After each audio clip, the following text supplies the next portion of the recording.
¿Qué tal? ¿Cómo están amigos y amigas de esta comunidad? Muchas gracias por estar con nosotros en esta oportunidad.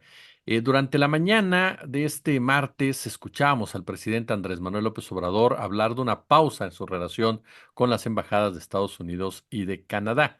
Enfatizó que no era un asunto de pleito, pero que no podía seguir platicando con ellos si opinaban lo que opinaban de la reforma judicial. Esto palabras más, palabras menos. ¿Qué significa hablar de una pausa para el gobierno de Andrés Manuel López Obrador? ¿Afecta o no afecta la relación con los Estados Unidos? Las reacciones que ha habido alrededor. Hay gente que ya literal está hablando incluso de una invasión norteamericana, otros más pidiéndole al presidente que escuche las razones de los Estados Unidos, unos más abiertamente diciendo que el presidente lo hizo bastante, bastante bien. Vamos a platicar a fondo, por supuesto, con mi queridísimo y admirado tocayo, el doctor Jesús López Almejo, mi profe RI. ¿Cómo estás, tocayo? ¿Qué dices? ¿Qué tal, querido Jesús Escobar Toar? Gracias por la invitación a tu espacio y pues para tratar un tema tan delicado que efectivamente es pertinente, es relevante, es importante porque hay muchos opinólogos, sobre todo estos de la comentocracia, que de manera irresponsable hablan más de sus deseos y de sus posturas ideológicas que de un análisis sensato, sesudo y sobre todo prudente con nuestro vecino más importante en términos comerciales.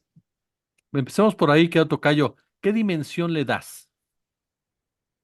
Mira, pues me parece que el presidente López Obrador, estadista como es, camaleónico como es, en este momento le está dando un mensaje muy fuerte a Ken Salazar y le está diciendo, tuviste acceso al Palacio Nacional, tuviste acceso directo a mi persona en mi investidura presidencial, tuvimos una relación agradable, dinámica, de hasta de simpatía, se podría decir una como la que no se tuvo, por ejemplo, con el republicano Christopher Landau. Recordemos que el embajador de Trump, una vez que se fue, dejó un espacio sin embajador en México hasta que llegó Ken Salazar y López Obrador, bueno, pues se llevó muy bien en términos de esta comunicación que se requiere con tu principal socio comercial, además de que Ken Salazar habla muy bien español, viene de un estado en donde suele haber migración de origen mexicano y entiende la idiosincrasia y los tiempos políticos de México. En ese contexto, pareciera que es una especie, dice el presidente López Obrador, no es personal, pero pareciera que es un mensaje de abusaste de la confianza aquí en Salazar, se te abrieron las puertas y ahora nos estás golpeando, haciéndote de lado de la oposición. Efectivamente, México no se puede pelear con Estados Unidos, ni Estados Unidos con México, porque, tocayo, tenemos una relación, un mercado, un volumen de comercio como no existe en ningún otro lugar del mundo. Mira, ni China comercia estos volúmenes con Rusia, ni China comercia estos volúmenes con Estados Unidos, ni Irán lo comercia con China, ni lo comercia Alemania con Francia. Es decir, nadie en el mundo tiene una frontera tan dinámica en términos comerciales y de un volumen tan pesado como el que tiene México con Estados Unidos, al orden de los 715 mil millones de dólares, tocayo. Esto significa, para que la gente que nos esté escuchando lo dimensione, eso significa aproximadamente unos 2.100 millones de dólares al día, unos 90 millones de dólares a la hora, un 1.5 millones de dólares por minuto. Nada más para que lo sigamos dimensionando y ponerlo en perspectiva.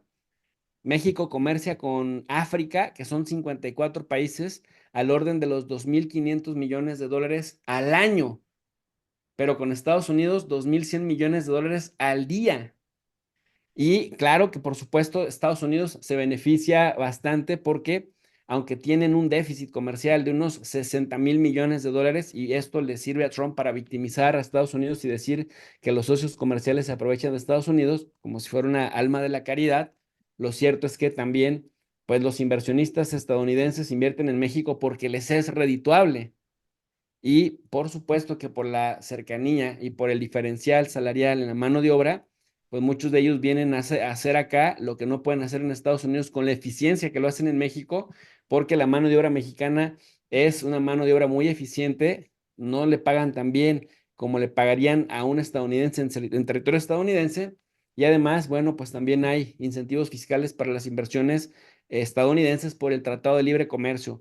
Entonces, que el embajador venga a amenazar a México, porque fue una amenaza eso de decir, podrían bajarse las inversiones, podríamos entonces tener que renegociar el Tratado de Libre Comercio, es decir, poniéndose en los zapatos de Trump, pero con la administración Biden, que además no es tan popular en Estados Unidos como la administración de López Obrador en México. Entonces, ellos también tienen mucho que perder si desinvierten, ellos también tienen mucho que perder si cambian los términos y condiciones del Tratado de Libre Comercio por los volúmenes que ya comenté, y además, pues el hecho de que se le dio muchísima apertura y muchísimo juego a Ken Salazar, que le dio acceso prácticamente a Biden hasta la cocina en Palacio Nacional, y que pues ahora el embajador en una osada y muy aventurera y tenaz declaración, pues prácticamente viene a decirle a López Obrador que no puede hacer o que no debería hacer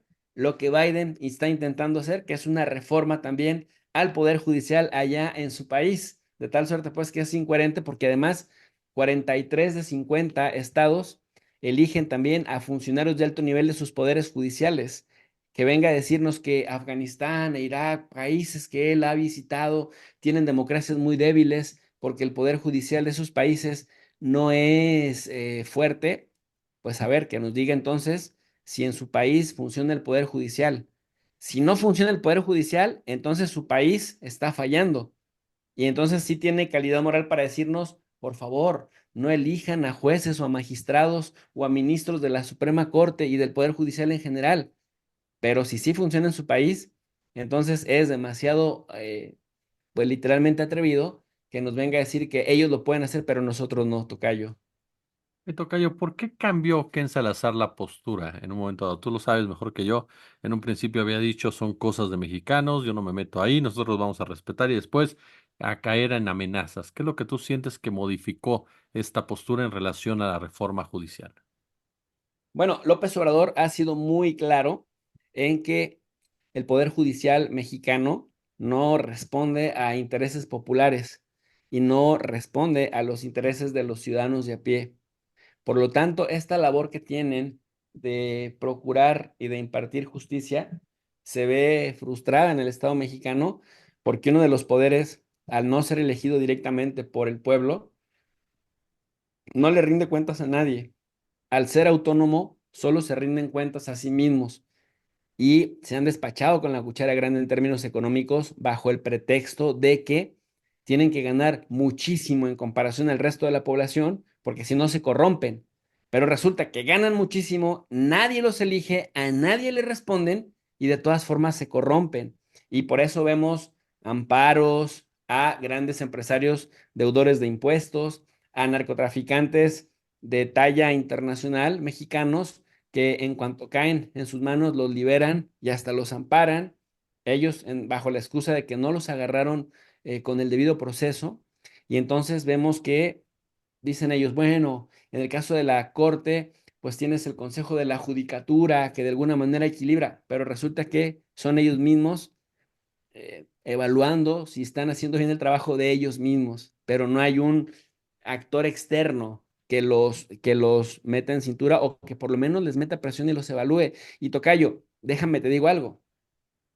Esta teoría de los sueldos altos para que no se corrompan, pues te habla de lo moralmente derrotado que están, porque si un funcionario para que no se corrompa tiene que ganar mucho, entonces el resto de la población bajo ese mismo parámetro tendría que ganar mucho para que nadie se pueda corromper. Y sería una manera de acabar con la corrupción, Sí, ¿no? claro, totalmente. Oye, y esto me lleva a la siguiente pregunta, querido tocayo, con este tipo de argumentaciones muchas veces sin sustento. Tú lo decías en un principio, se soltó la opinocracia, se soltó una cantidad de gente a decir algunos puntos incluso medio exagerados, otros más ya muy dantescos. Por ahí Luis Colosio Jr. dijo, pues escuchen a quien tiene buena intención en un mensaje, como si los Estados Unidos tuvieran buenas intenciones. ¿Cómo valoras tú esta cantidad de gente, de opinólogos? ¿Por qué reaccionan de esa manera? Y sobre todo, ¿por qué esa actitud? A lo mejor te voy a preguntar una obviedad y te ofrezco una disculpa, pero eh, esa actitud tan sometida hacia todo lo que viene de los Estados Unidos de Norteamérica? Porque Canadá se fue en el Sí, paquete, pero hablamos sí, principalmente de Estados Unidos. sí. Esto va ligado con la respuesta a la segunda pregunta que me hiciste, a esta pregunta de por qué Ken Salazar habrá cambiado de opinión. Y es que, pues, hay también una especie de obviedad cuando decíamos que el Poder Judicial no respondía a los poderes, no respondía más bien al interés colectivo, sino a particulares. Y entre esos particulares, pues también a empresas extranjeras, ¿no? A grandes inversionistas. Y me parece que el mantener un poder judicial en los términos que lo tenemos actualmente, pues es también mantener para Estados Unidos un tentáculo que garantice las ventajas con las que invierten sus empresas, muchas veces tocayo en detrimento de nuestro Estado de Derecho. Y luego entonces, cuando viene toda esta opinocracia, el presidente López Obrador, de manera muy sagaz, muy astuta, en la mañanera ha puesto en evidencia, mira que en este país el presidente es el hombre más informado, ha puesto en evidencia que el Departamento de Estado a través de sus diversas agencias financia a grupos de la sociedad civil organizada, como tanto les encanta llamarse. Y ellos dicen, bueno, es para que haya un empoderamiento ciudadano. Pero tú sabes que con dinero baila el perro, como lo decimos en México, y que el que paga manda. Entonces, estos empoderados ciudadanos democráticos que solo procuran luchar contra la corrupción y la impunidad, tú sabrás de qué estamos hablando, pues finalmente traen una línea muy marcada que se mueve o se pone rígida según lo determinan en Washington, porque de allá reciben financiamiento. Y yo recuerdo cuando era estudiante, tocayo, Ujú. que nos aconsejaban cuando íbamos a estas juntas de egreso, ¿no? Sobre el mercado laboral en la universidad y nos decían, bueno, muchachos, si en algún momento no tienen este espíritu académico para seguir a un posgrado o a un doctorado, etcétera, también deberían de especializarse en la procuración de fondos porque hay grandes bolsas para quienes se especializan en procurar fondos para sus empresas o para sus ONGs o asociaciones civiles sin fines de lucro desde Estados Unidos. ¿Para qué? Bueno, pues para este tipo de cosas, ¿no? Son tentáculos de influencia que finalmente intentan deslegitimar e intentan eh, influir en la opinión pública con la finalidad de que en algún momento esto no sea apoyado. Me parece que siguen desconectados de la realidad, tocayo, que siguen sin entender por qué razón eh, López Obrador ganó las elecciones nuevamente del 2024, porque lo repito, aunque la doctora Claudia Sheinbaum es muy prometedora como funcionaria, no tiene la fuerza popular de López Obrador y debe tener muy claro en todo momento, que me parece que lo está haciendo, hasta ahora por lo menos en lo que ha estado expresando públicamente, que esta gran victoria abrumadora es pues es el aval que le da el pueblo a López Obrador y al legado de López Obrador. Y mientras se mantenga por esa línea, la gente va a seguirla respaldando en los números y en las proporciones que respaldaron al presidente López Obrador.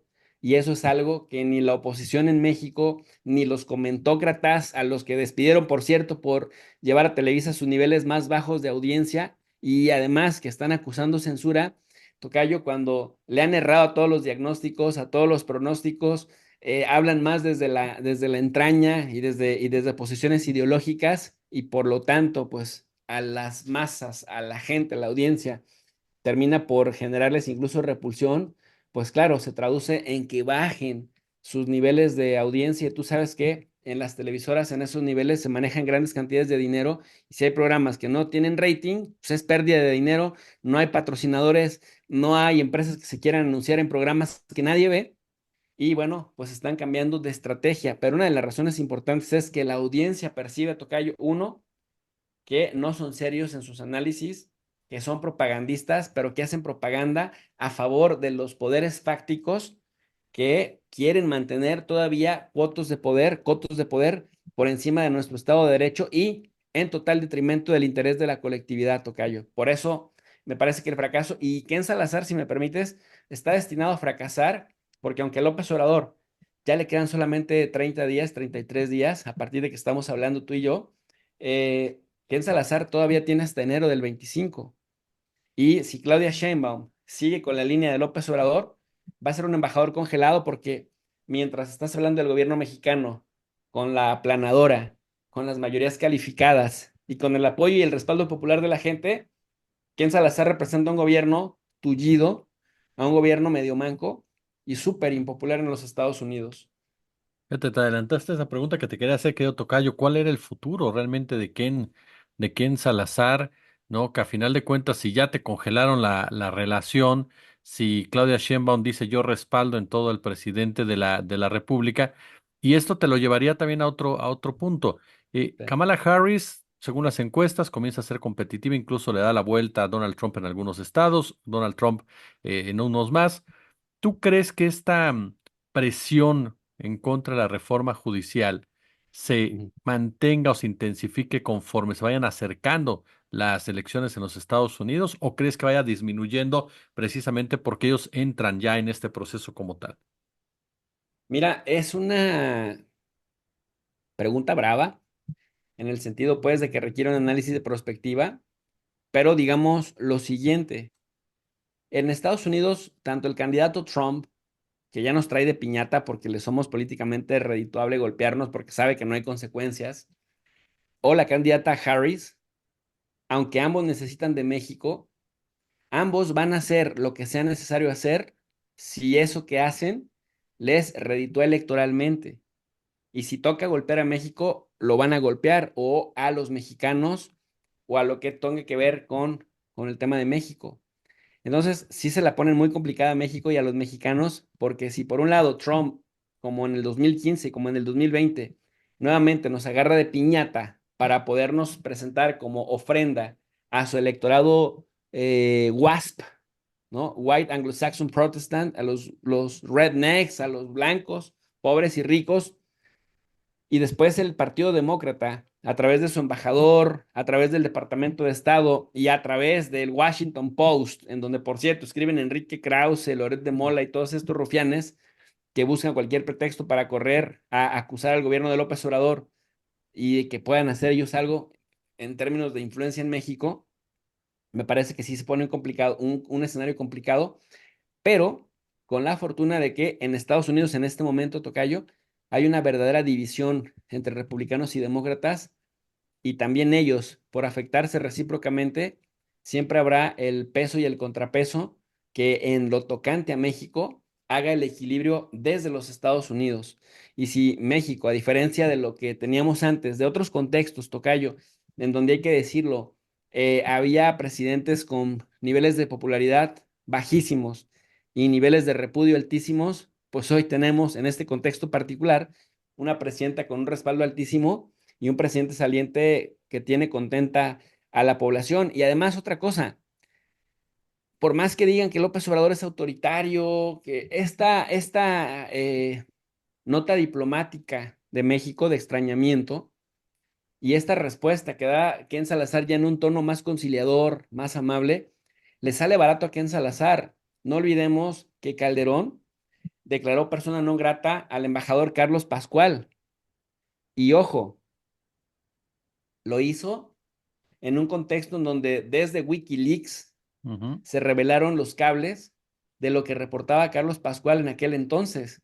ujú. Ahora, Carlos Pascual se fue y dijo para no distraer los temas importantes de la relación bilateral, porque Calderón ese sí era un tipo autoritario y ese sí era un tipo que no le importaba arrasar con lo que tuviera que arrasar si se salía con la suya. Y ya lo hemos estado viendo ahora como opositor. Lo bueno es que cada vez es más, pues más X, ¿no? Más, menos influyente, por decirlo menos. Quería decir otro adjetivo, pero ahí lo dejo. Pero el caso de López Obrador no lo declaró persona non grata, nada más dijo, le vamos a cortar la comunicación, le vamos a cortar el acceso a la investidura presidencial y entonces vas a ver, va a entender, y también allá en el Departamento de Estado van a entender, junto con los canadienses, que además los trató de subordinados el presidente, que razón no le falta, eh, que no estamos en momentos en donde pueden ingerir o pueden tratar de tener injerencia y quedarse impunes, tocayo, en un tema que además es central para México. Claro, totalmente. Oye, y finalmente, querido Tocayo, en esta relación geopolítica entre México, Estados Unidos, esta pausa que me recuerda a la que anunció el presidente con España, después de que España se negó a disculparse con México, la situación me imagino es completamente diferente, ¿o tú crees Sí. que hay algún paralelismo? Sí, no, es diferente porque con Estados Unidos, es decir, tú puedes prescindir de otros países, aunque sean importantes, pero tú sabes que el capital financiero no perdona y no, ahí sí no permite que nada interfiera en las dinámicas circulares. Entonces, en el caso de España, pues digamos que el tema es menos grave porque era el presidente López Obrador intentando a la corona hacer que hiciera algo que la corona consideraba humillante, pero que me parece que también iba dirigido Tocayo a fastidiar a la oposición, que se sienten herederos completamente de las monarquías españolas, ¿no? Es decir, era algo más ideológico y más simbólico. En este caso estamos hablando de cosas pragmáticas, de cosas funcionales que le impactan a México por el lado que se le vea. Impacta porque los gringos han estado fastidiando al gobierno mexicano desde hace tiempo de que se tiene que combatir a la corrupción acá, sí o sí. Pero ¿cómo vas a tener resultados diferentes si sigues haciendo cosas iguales? Y hacer cosas iguales es mantener exactamente en los mismos términos al Poder Judicial. Ahora que López Obrador está intentando que se haga algo diferente, vienen y nos dicen, oh, no, cuidado, eso no lo queremos porque nos puede afectar y se puede debilitar la democracia y acabar con las instituciones. Instituciones parásitas, por cierto, me refiero a los órganos desconcentrados y descentralizados que se fueron eliminando poco a poco, que generaban además un costo para el gobierno y no se veía claro realmente cuál era su contribución. Entonces, en el caso del Poder Judicial, se está intentando desde otra perspectiva hacer algo que, bueno, pues ahora Ken Salazar cometió la imprudencia y pues me lo mandaron a la congeladora, tocayo. Mi querido Tocayo Jesús López Almejo, siempre es un placer recibirte en esta comunidad y aprender de ti, querido. Yo como siempre te agradezco muchísimo. Al contrario, siempre un honor y un privilegio y estamos a la orden. Te mando un abrazote.